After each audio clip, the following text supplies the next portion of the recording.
আরব আমিরাতত আলাইন প্রবাসী ব্যবসায়ী ময়মনসিংহর আলমগীর হোসেনের গ্রামের বাড়িত তার পরিবারের উদ্দি দফায় দফায় সন্ত্রাসী হামলা নিন্দা ও প্রতিবাদ জানায় এক সংবাদ সম্মেলন গুজি তিনি সন্ত্রাসী হলে আলমগীর হোসেনের পরিবারের প্রাণনাশের হুমকি দিয়ে ফুয়ামাইয়াকলরে স্কুল মাদ্রাসা জাইতুনদের বলিয়ে এই সংবাদ সম্মেলনে তিনি অভিযোগ করি হই তিনি আরও দাবি করে সন্ত্রাসী সকল তার বাড়িঘর বাঁই ফেলাই গাছটা ছাড়ি লগিয়ে গুই এমনকি তার পরিবারের সদস্য সকল বারে ঘোরাঘুরিও গড়িন না পারে বুলবুল নামের এক স্থানীয় সন্ত্রাসীর প্রভাবেই তার এই অবস্থা বলে জানাই তিনি।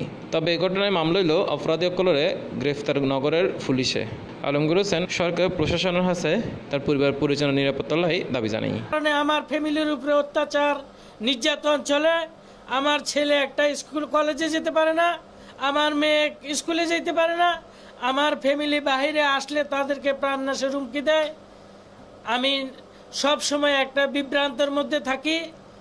সেখানে আমার ফ্যামিলি কতটা যে অনিশ্চিতের মধ্যে আছে সেটা আপনারা যদি সেখানে সরজমিনে যান, যদি সাংবাদিক ভাইরা যদি যান, যদি আইনের প্রশাসনের লোক নিয়ে যদি সেখানে সরজমিনে দেখেন, বাস্তবে আপনারা দেখতে পারবেন দুই নয়ন দিয়া যে আমার কথা কতটুক সত্য কতটুক মিথ্যা সেটা আপনারা বাস্তবে দেখতে পারবেন।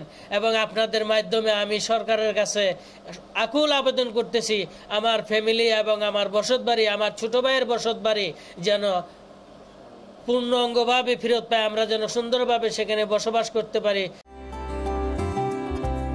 কেওয়াইর মুরগি মার্কা দিওটিন লাগাইলেই হিট জব্বর চলিব।